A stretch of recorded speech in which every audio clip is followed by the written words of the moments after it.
Good morning or good afternoon or even good night if you want. As soon as we are speaking of foreign languages, teaching foreign languages, plural lingualism, multilingualism, we are bringing into the picture the concept of translation and the practice of translating, and at the present moment mostly with the help of machines. But translating and translation both are a trap. A lexical trap first, because even in two very close languages, even if you consider a word in those two languages has exactly the same Latin or Greek root. We are speaking there of Indo-European languages. Those two words do not mean the same thing in the two languages. The French word bœuf does not mean beef. It may mean beef in a butcher's shop, but in normal life, that is, if the animal is alive, it doesn't mean beef at all, but ox or cow, bovine, if you prefer. Those kind of differences of meaning of words from one language to the other is multiplied when the two languages are not close, are not from the same family. Imagine the difference between dukkha in Pali and suffering, which is a standard translation in English. It is absolutely absurd if you try to understand the concept of dukkha, which is connected to the cycle of life, to be born, to live, to die, and to be reborn, typical of Buddhism.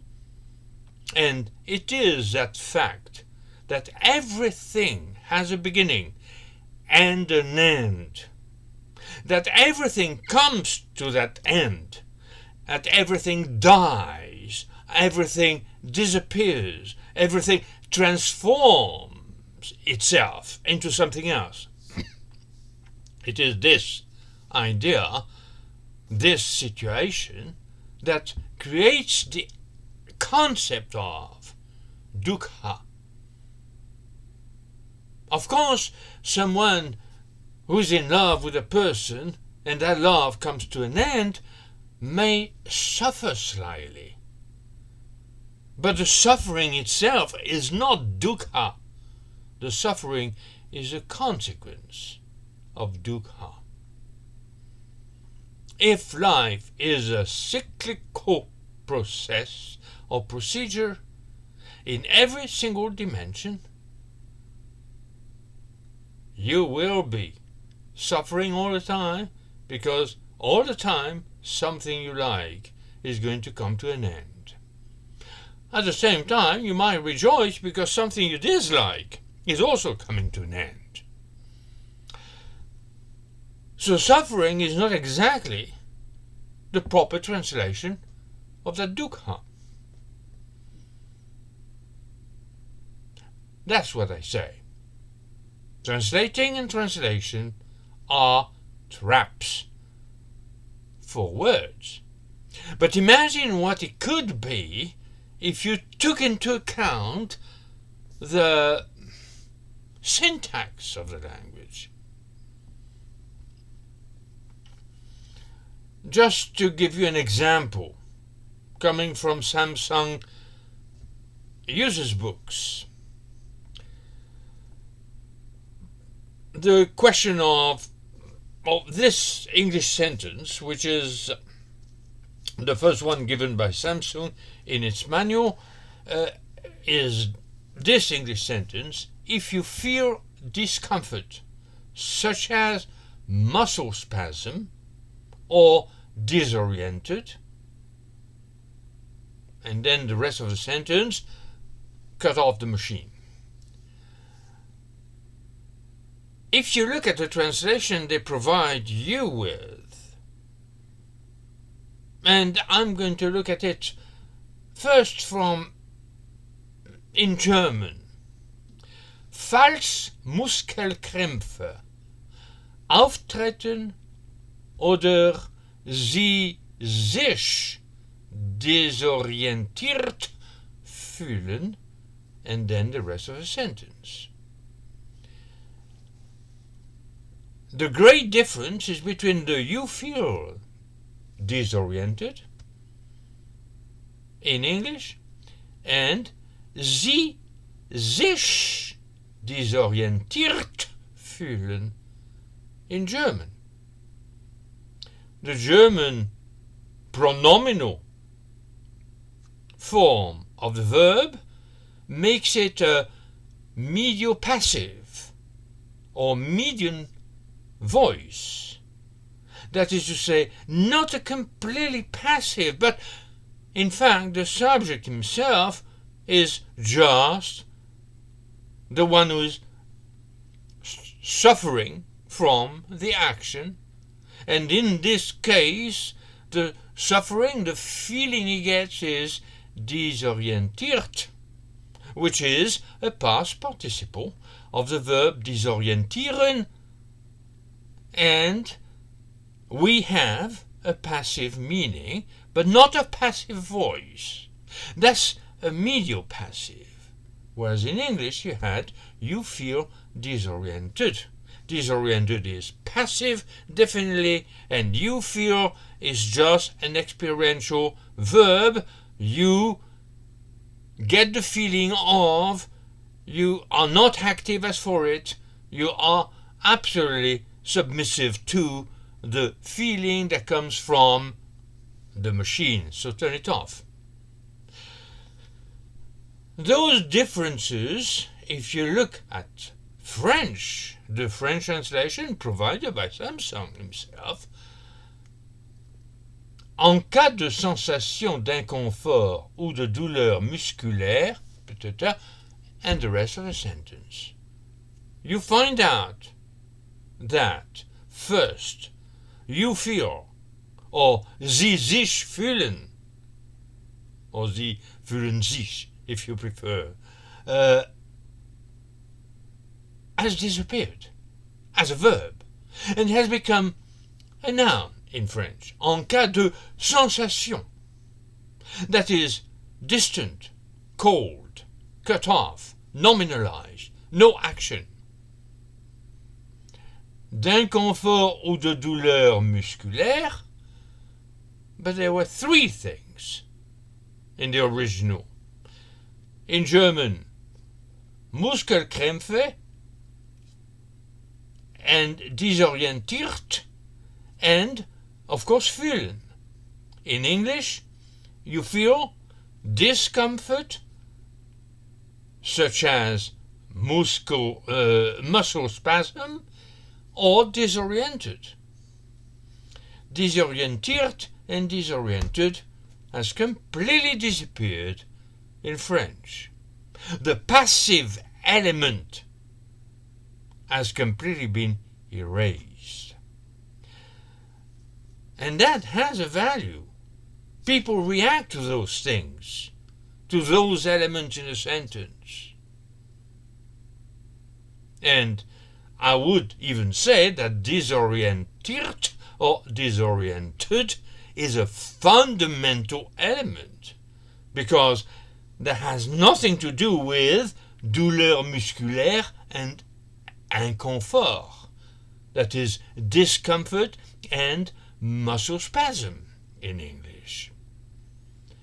So the French has erased an element which is syntactically important, passive, and secondly, as for the meaning, very important, because it is not some kind of pain, it is some kind of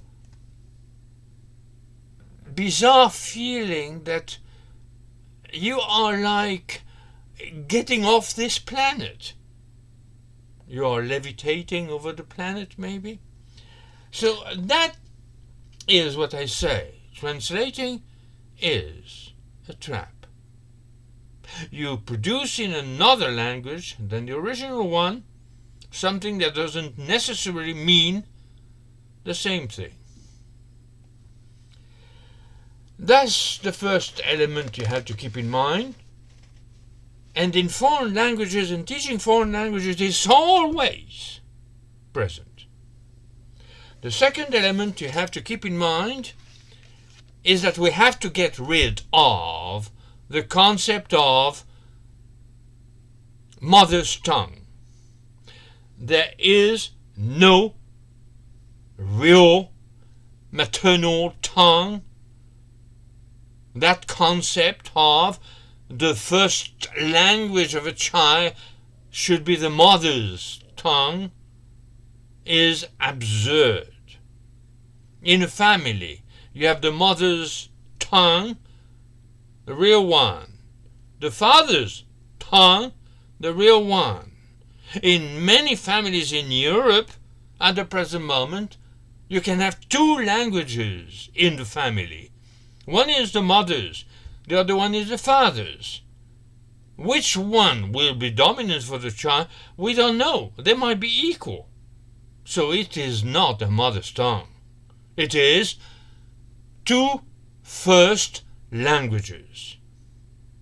And those two first languages might be different from the national language around the family. Which means that the child is not confronted to two languages. The two languages of the parents, if they are different, are only one, if they are not different. But he is confronted with the language he is hearing in the narrow circle around him, knowing that most children nowadays go to kindergarten and even before kindergarten to creche or daycare, where languages are going to be used, and languages in a plural, because the people there are not necessarily homogeneous as for language. And then beyond, when he is going to get to school, kindergarten will be his first school, he is being confronted to the national language, that is the normal, many quotes there, functioning language of any school institution in our countries. So it's not one language, the mother's tongue. It is eventually two languages in a family with one or more than one language or languages around that family in a close circle, or close, yes. And then the national language will be the school language when he gets to school. That's, if the two parents have only one language, that makes at least 3 languages. And if the two parents have 2 different languages, that makes at least 4 languages. So the mother tongue, really, what is it? I can give a simple example of a person who is now in her 70s. Her mother was German and she spoke German all her life, including to her child. Her father was, by the way, a GI, that is to say, a military man for the American army, and was so going on missions regularly and was absent regularly from the family. His language was English. Officially, the language she was confronted to, that person, in America in school was English, so the father's language was the same as the national language, but at the same time in the schools where she was going, in Fayetteville in North Carolina or in Davis in California, there were people who were speaking other languages than English, Spanish particularly, but not only. Not to speak of dialects. The language of black Americans is not exactly the same as the language of white Americans.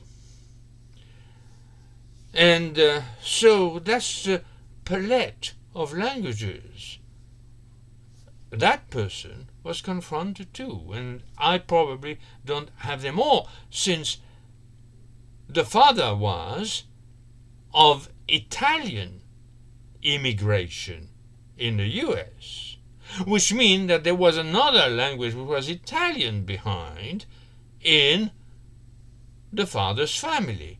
Just one generation away, they were speaking Italian.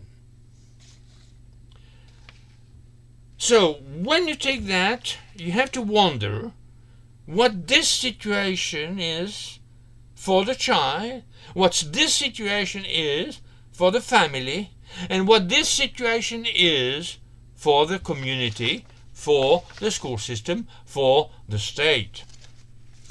When you have done that, and that is already an important question to solve, you have to acknowledge in Europe the various languages you can hear absolutely every day in Paris underground.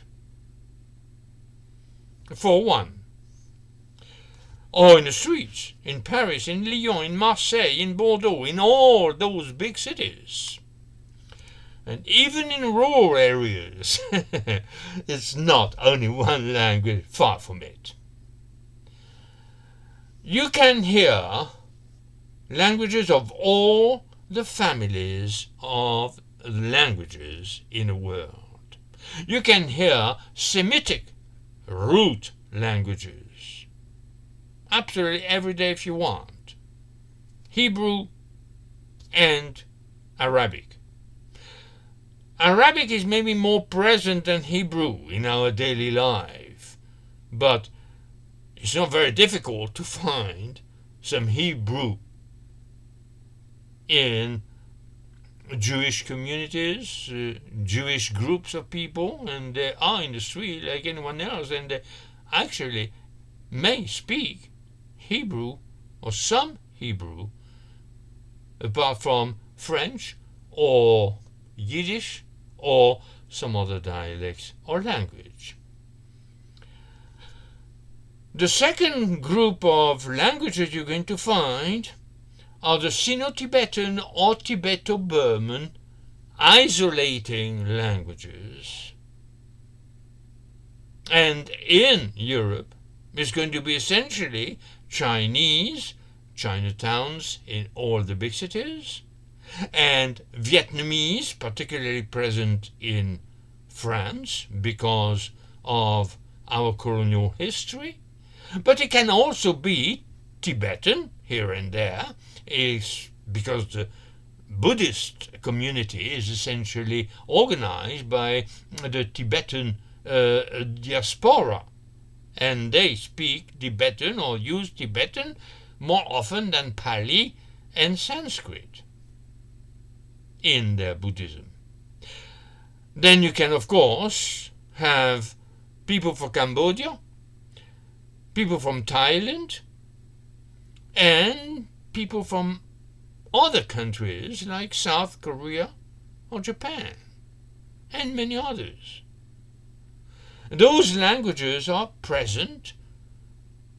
My university in Paris is just across the road from Chinatown. So I just had to cross the road, at the traffic stop of course, to get into Chinatown. And there were thousands of isolating language speaking people. Chinese, but not only. And I had some of those kids in my classes at the university on the other side of the road. Then the next family, and this one is particularly important in Europe because this family has a great diaspora in Europe. They are the agglutinative languages, generally called Turkic languages. We speak, of course, or we understand Turkish, yes, for sure, but there are a tremendous number of Turkic languages in the world and in Europe, among others. In the world, from Azerbaijan, Central Asia, up to Mongolia, all those countries speak Turkic languages. Then the Urals speak Turkic languages. Half the people in Siberia, traditional people, speak Turkic languages. And then you go into Europe through Central Asia or through the Caucasus, where Georgian is an agglutinative language, a Turkic language, like many others. There is only one Indo-European language in the Caucasus, which is Ossetic, and there is a second one, which is at the limit between the Caucasus and the Middle East, which is Armenian. The case of Kurdish in Turkey and so on is an Indo-European language too. We might speak of it later. Then from there you get into Europe, where all those Turkic people were the first Homo sapiens population of the whole of Europe, up to the migration of the Indo-Europeans, but only at least 40,000 years later, somewhere around 10 BCE, 10,000 years before the Cretan era. And they left behind a few groups. Several groups in northern Russia. Of course, the Finns speak an agglutinative language. The Sami speak an agglutinative language. And probably a few more here and there. And there was a later migration in the 7th century after Christ from the Finnish area to Hungary, and Hungary speaks an agglutinative language. There's, of course, Turkish in Europe, but there is another one that we mostly forget. Basque is an agglutinative language of the Turkic family.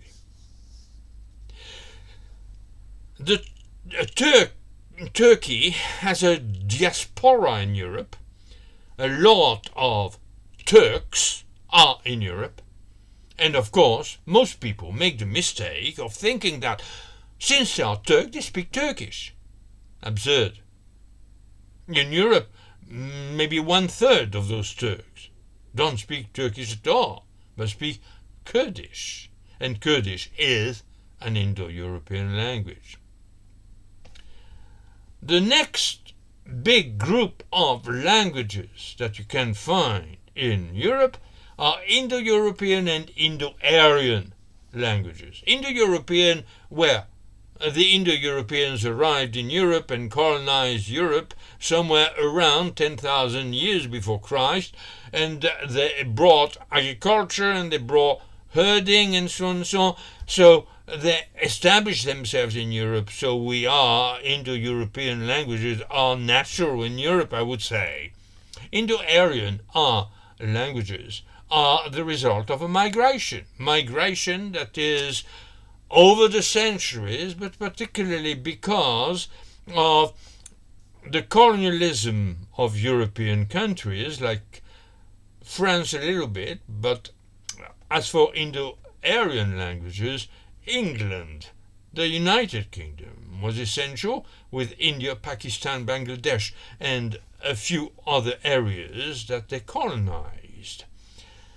And then those populations, quite a lot of them came to England under Wilson, Prime Minister Wilson, who recognized the various British passports that had been distributed to millions of people in the Indian subcontinent, and since there were British passports recognized as valid, they could come to England with absolutely no visa whatsoever. And they did come under Wilson by the million.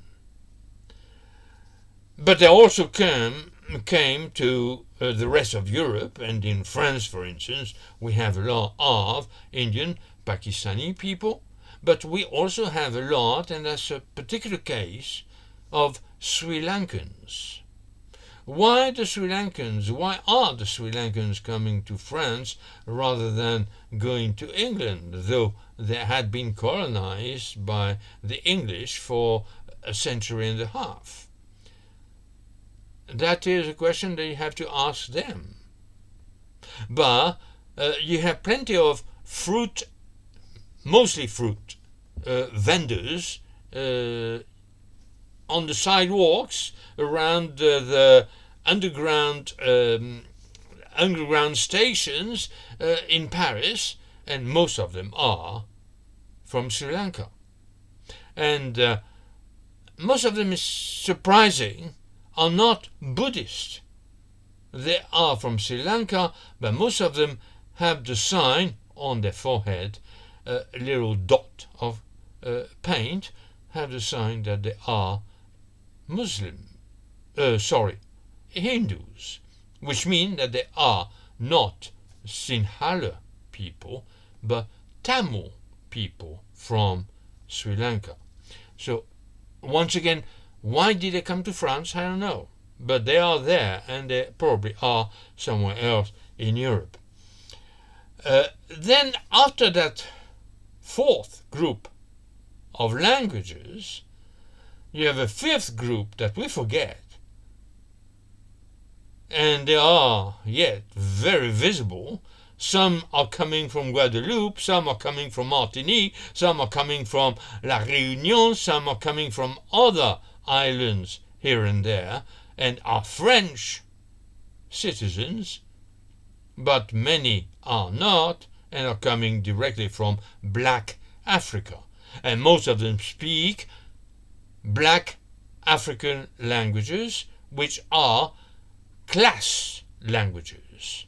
Class languages are the ultimate phase of evolution of human language that was developed in Black Africa by Homo sapiens, who developed himself in Africa via some mutations that made Homo sapiens develop from a previous hominin, Homo ergaster, some say, maybe Homo erectus farther away, and so on.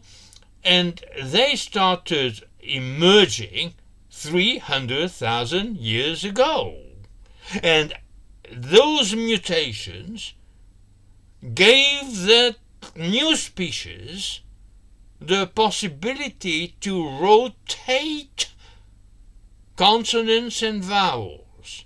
That is, to develop the first articulation of human language. And from there, human language developed. Human communication developed too at the same time. And that happened 300,000 years ago in Black Africa.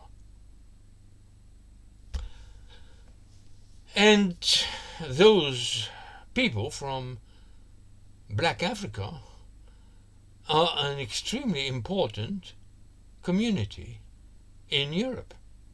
They are everywhere. And they speak the local languages. Oh, most of them speak French because they are from French colonies, or English because they are from English colonies. Yes, sure. But most of them go on speaking the local languages, especially because they regroup in linguistic communities. Not only linguistic, cultural too, but language is part of that culture. So when you have that enormous palette of languages on the table, that palette that is in Europe everywhere, you understand that every single language of every single of those 5 vast classes of languages have a mental and have a cultural behavior, architecture, and they developed in the minds of the people who speak them that mental and cultural architecture that should be developed by education. There we're getting to the next point, not straight away. We can look at the languages, the palette of languages in Europe, from another point of view. Not this time the phylogenic groups of languages, how those various groups developed one after the other from the matrix in Black Africa, but from a characteristic which is absolutely fundamental. You have in the world, and they are not evenly distributed, 2 vast syntactic architecture. The first architecture is agentive, either active or passive. In Indo-European languages, that's what you have all the time. That's what I started with, by the way. But many languages, and not only dead languages, many very important languages in important areas, numerous languages are ergative. Ergative like the language of Eskimos in Greenland. Ergative like most of the languages in Amazonia, the Indians living there. And you find other ergative languages all over the world. The difference between the 2 architecture is extremely simple to explain. Agentive languages, you have a verb, and the verb is supported by a subject, and the subject is the agent of the action expressed by the verb. Mostly. There are, of course, a few situations where the verbs don't function like that. But mostly, that's the situation, the main architecture of the sentence in Indo-European languages, for instance, or Indo-Aryan languages, for another instance, and many other languages. They are agentive languages. Those agentive languages have generally a passive voice that reverse the order of things and turn the agent, who was a subject in the active form, into an oblique complement, an agent complement as we call it in French, and the verb is transformed in its construction to get the passive voice understanding and functioning. The subject of that passive voice verb is what used to be the simple direct object most of the time of the active construction. There is an inversion of the architecture of the active sentence into a passive sentence. And this is the agentive languages. Completely different are the ergative languages. Because the ergative languages, the element, nominal element, the functional element that support the verb is not the agent, but the direct object, the theme if you prefer, but that's another linguistic concept, the direct object. And the verb is seen as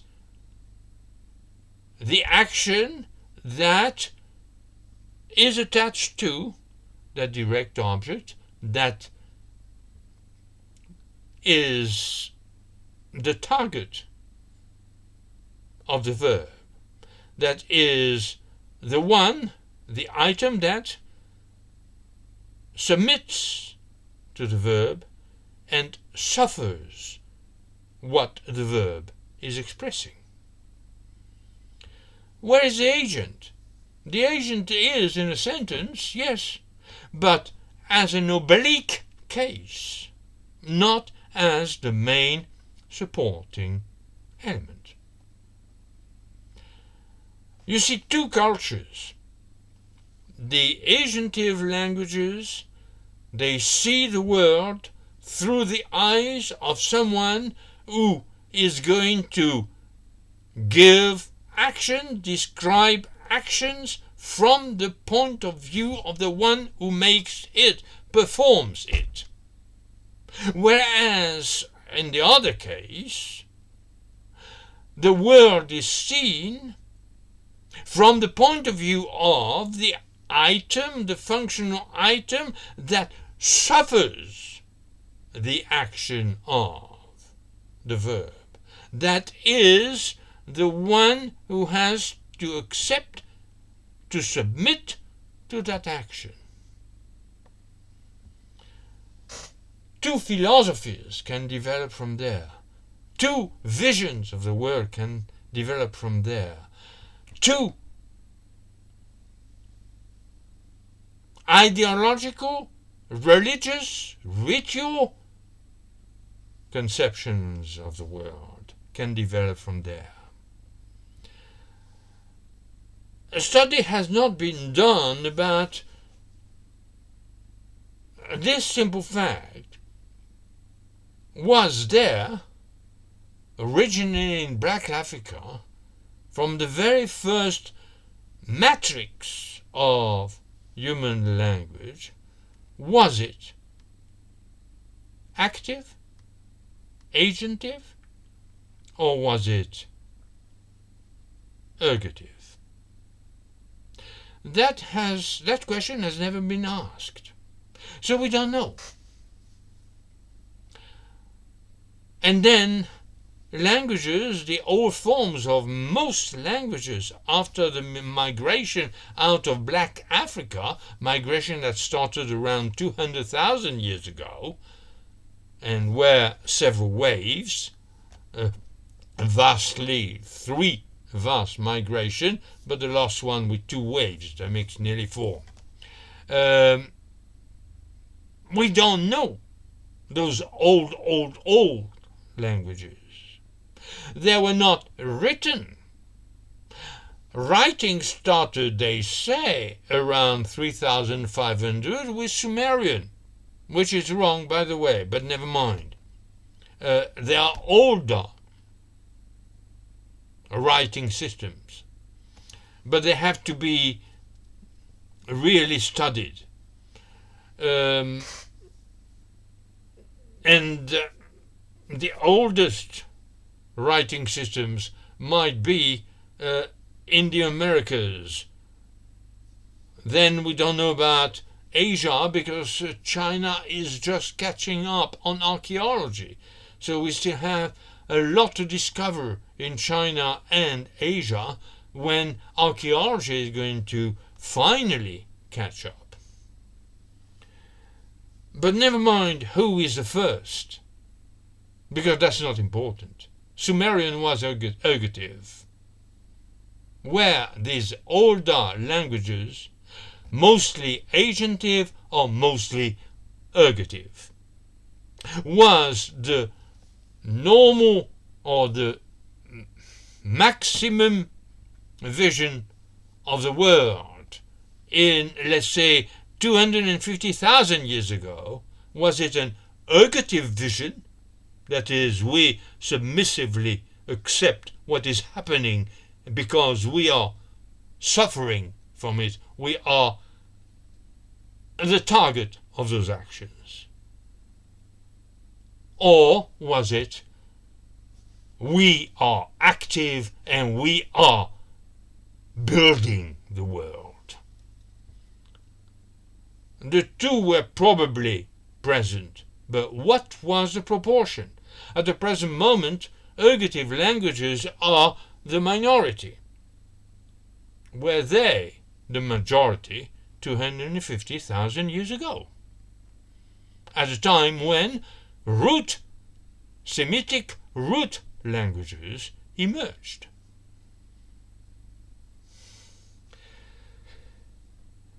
That's where we are. I could develop there the fact that I found in Maya a writing system which goes back to 1000, 1500 before Christ, and the classic period being after Christ, between, let's say, 300 or 400 and 1000, 1200. In that written language, Maya,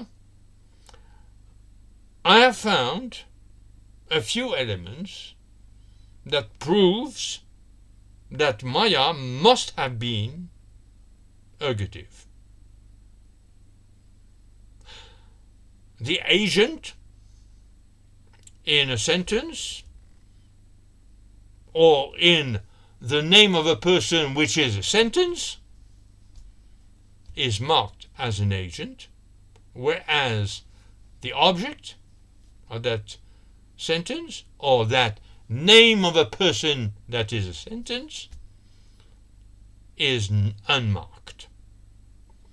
That clearly shows that the agent is an oblique functional element, whereas the object is a direct functional element, and the verb is carried by that object. So I haven't a few illusions about ergativeness in Maya I have found in some literature, but there is never, I've never found at least a clear statement and demonstration that Maya is either ergative